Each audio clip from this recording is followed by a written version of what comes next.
مجھے کسی ملک کی منی سپلائی، پیسے دولت کنٹرول کرنے کا اختیار دے دیا جائے تو مجھے اس سے کوئی فرق نہیں پڑتا کہ حکومت کون کرتا ہے اور قانون کون بناتا ہے، حکومت میری ہوگی۔ یوسف علیہ السلام چونکہ حفیظ بھی ہیں اور علیم بھی ہیں اور اللہ کے نبی بھی ہیں اور ایک اسپرچل وجود ہیں، ان کو جو اسپرچل انٹیلیجنس ملی،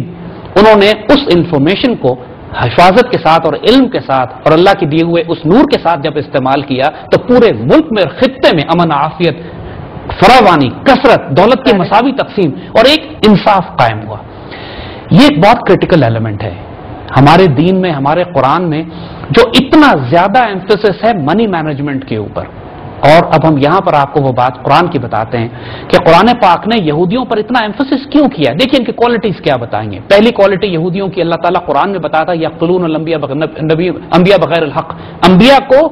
ناجائز قتل کرتے ہیں، یعنی بالکل جرم کی انتہا کہ انبیاء کو قتل کرتے ہیں۔ دوسری یہ بتائی کہ یکنزون الذهب والفضہ کی بات کی، کہ سونے اور چاندی کے ذخیرے جمع کرتے ہیں، پہاڑ بناتے ہیں اپنے پاس، سونے اور چاندی اکٹھا کرتے ہیں، اللہ کی راہ میں اس کو خرچ نہیں کرتے۔ تیسری ڈیفینیشن یہودیوں کی اللہ تعالیٰ نے یہ دی کہ اللہ کی کتاب کو خود لکھتے ہیں، اللہ کی آیتوں کے بلشترو بیات اللہ ثمنا قلیلا، یعنی خود ہی سے جھوٹی کتابیں لکھ دیتے ہیں اور کہتے ہیں یہ اللہ کی طرف سے، حالانکہ اللہ نے ایسا کوئی حکم جاری نہیں کیا ہوتا، یہ جھوٹ بولتے ہیں اور فساد کرتے ہیں زمین میں۔ سو یہ ایٹریبیوٹس قرآن نے کچھ ان کے بیسک بتائے۔ زید صاحب وقت ہوا ایک بریک کا، کنٹینیو کرتے ہیں ڈسکشن یہیں سے، well see you after short break.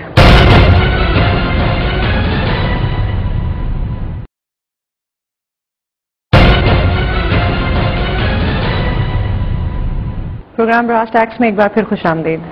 جج صاحب ہم بات کر رہے تھے قرآن ویوز آن جیوز کی۔ قرآن اور ان کے بارے میں یہ کہتا ہے کہ یہ ربا کا کام کرتے ہیں اور ربا کو کہتے ہیں کہ تجارت کی طرح کی چیزیں، حالانکہ اللہ نے تجارت کو حلال اور ربا کو حرام قرار دیا ہے۔ اور ایک بہت ہی اہم نقطہ قرآن ان یہودیوں کے بارے میں بتاتا ہے، وہ یہ جو ایک خوفناک حد تک ایک تصور ہے کہ جس پر ہم مسلمان توجہ نہیں دیتے۔ قرآن کہتا ہے کہ ان میں بعض ایسے لوگ ہیں اہل کتاب میں سے کہ اگر آپ ان کے پاس کوئی دولت یا کوئی رقم رکھوائیں تو یہ واپس کر دیں گے، اور بعض ایسے ہیں کہ جو آپ کی دی ہوئی رقم کو واپس نہیں کریں گے چونکہ وہ یہ سمجھتے ہیں، یہ ان کا عقیدہ ہے کہ غیر یہودی کا مال ہڑپ کرنا ہم پر حلال ہے۔ دیکھیے جوش زائنسٹ آئیڈیالوجی کی ایک فنڈامنٹل بلیف سسٹم ہے کہ چوزن پیپل، اللہ کے پسندیدہ لوگ صرف یہودی ہیں، باقی پوری دنیا میں کہ ہر انسان کا جان، مال، عزت، آبرو حلال ہے ان پر، اس کو قتل کرنا، اس کا مال لوٹنا، اس کی چوری کرنا، اس کو دھوکہ دینا، اس کو زمین سے بے دخل کرنا، وہ انسان بھی نہیں سمجھتے بقیہ قوم کو۔ اور پھر ان کو یہ تکبر ہے کہ جب یہ اول تو جنت میں جائیں گے، ان کو تکبر اس بات کا ہے، پھر قرآن یہ کہتا ہے کہ یہ کہتے ہیں کہ اگر ہم جہنم میں بھی گئے تو اللہ ایام معدودہ، تھوڑے دنوں کے لیے جہنم میں جائیں گے، پھر اللہ ہمیں نکال کے جنت میں ڈال دے گا۔ یہ خرافات عقیدے انہوں نے اپنے بنائے ہوئے ہیں، اس لیے کہ یہ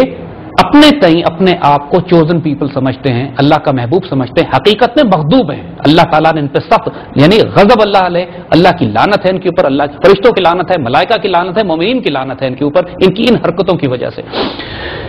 ان کی جو دوسری ایٹریبیوٹس قرآن بتاتا ہے وہ یہ کہ یہ جگہ جگہ فساد برپا کرتے ہیں، جنگیں بھڑکاتے ہیں،